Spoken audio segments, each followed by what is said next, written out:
Hi, I hope you've all had a good few days and a good weekend. I just wanted to share some thoughts that have been bouncing around in my head. Thursday night, I took part in a very powerful online session with the amazing Joanna Hunter, where she talked about planning. And for me, planning was that it was having actions, it was carrying them through, it was being accountable, it was being forward facing, it was looking at your to-do list and your list for today, and all the productive stuff that we do. We wake up with a bustle and we get doing it. But she also mentioned something that was just like a moment for me. And it was that even when you're not planning, you're still planning. And at first, it really puzzled me. And then I got the realization of what it was she actually meant, that when we're not carrying out a plan, then there's still a plan in place. We're still planning to stay where we are. We're planning to not tackle the stuff that we know that we want to do. We're allowing the procrastination to kick in. We're planning. So whether you're actively planning and carrying it through or not, you're still got a plan that's happening in the background.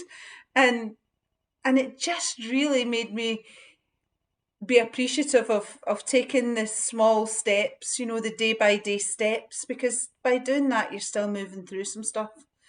And with that in mind, that's why I kind of put on I know it's backwards, but my Not Everything Sucks t shirt, because we get sucked into that mindset, don't we?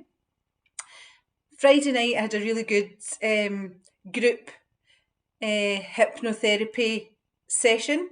I had a lot of people online and we participated in some hypnotherapy, gastric banding, and that was really, really good. And we all shared a lot of insight around about that as I conducted the session, so that was super fun. Saturday for me was client sessions and then amazing learning with fellow coaches, and how we work out our own mental map of journeys we've travelled and the expectations we set up for ourselves, and where our map ends and then there's no beyond, rather than having the infinite possibility. That was really, really powerful, sharing that with fellow coaches. Today has been awesome as well. Today I had two client sessions, both on the same topic, but because each session is very personal to the individual, even although they may have the same topic, each session rather is very different. And it really reinforced the importance of understanding the outcomes that your client's looking for and having that flexibility within my coaching that allows me to achieve that with them. And both sessions, as I said, they came at the same problem for such totally different angles, which then tied into them having different maps of their world. So again, very powerful weekend on the learning front for me. Then tonight, almost my thoughts started to catch me by surprise. I was thinking about shit posting on on social media, and I love shit posting sites. All that daft stuff, all the mad daft memes that make you laugh, all the songs that when people shred up the lyrics and things like that, they just actually get me right into kinks.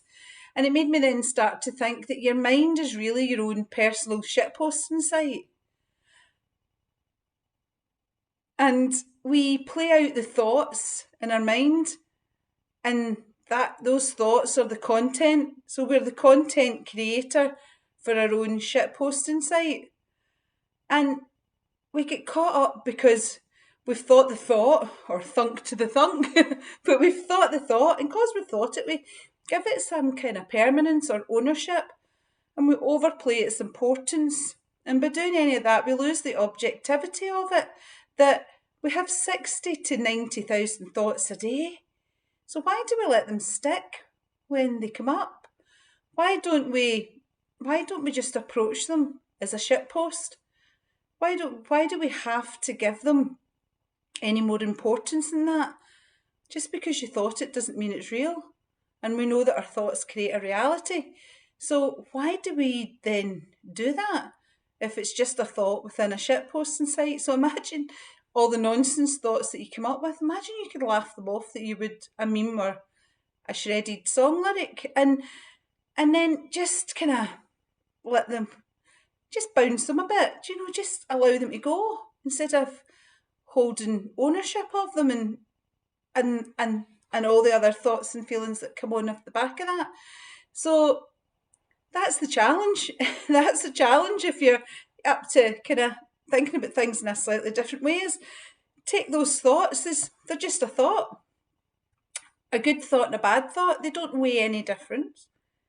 You don't have to have the serious thought. It doesn't have to have a time scale attached.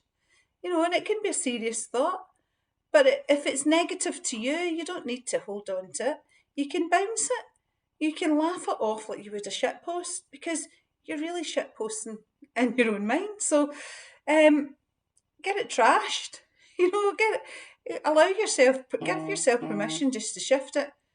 So that was my thinking over the weekend. Thoroughly enjoyed all the sessions that I carried out. And remember, when your mind starts throwing this shit at you, these shit posts, don't let it stick. Just let it go and laugh it off like you would a good comedy show. So I hope you have a fantastic week, and I'll catch up with you soon. Good night.